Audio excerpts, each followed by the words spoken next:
వాళ్ళు వచ్చి నిన్ను ప్రేరేపించడం మొదలు పెడతారు. అప్పటిదాకా నువ్వు ఆశించినామే, నీకు ముఖం చూపకుండా వీపు చూపినామే, ఎప్పుడైతే నువ్వు దేవుని వైపు తిరిగి మారు మనసు పొంది బాప్తిస్మం పొంది రక్షణలోకి వచ్చావో, ఇక ఆమె నీకు ఫోన్ చేయటం మొదలుపెట్టింది. మొన్నటిదాకా నన్ను ఫాలో అయ్యావుగా, ఏంటి మాట్లాడటం, ఏంటి అసలు నాకు వెళ్ళి చూడటం మానేసావేంటి?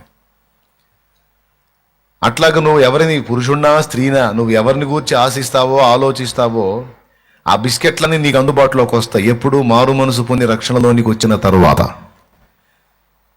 అప్పుడు నీకు మైండ్ పనిచేయాలి. ఇప్పటిదాకా నాకు అందనివి నాకు ఎందుకు అందుబాటులోకి వచ్చాయి, ఇప్పటిదాకా నన్ను ప్రెజర్ చేయనివి ఇప్పుడు ఎందుకు ప్రెజర్ చేస్తున్నాయి అంటే సైతాను గాడి చేత ప్రేరేపించబడి నన్ను శోధిస్తున్నారు అని నువ్వు మెలకువగా గ్రహించాలి.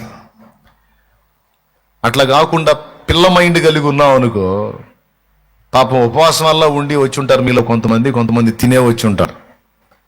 చాలా ప్రయాసపడి టైం అంతా వెచ్చించి రక్షణ పొంది ఇంత విలువైన యేసు సిలువలో ప్రాణం పెట్టి ఇచ్చిన రక్షణ పోగొట్టుకుని తిరిగి భ్రష్టత్వంలోకి వెళ్ళిపోయే పరిస్థితుల్లో కొంతమందిని చూసి చెప్తున్నాను నేను ఈ మాట.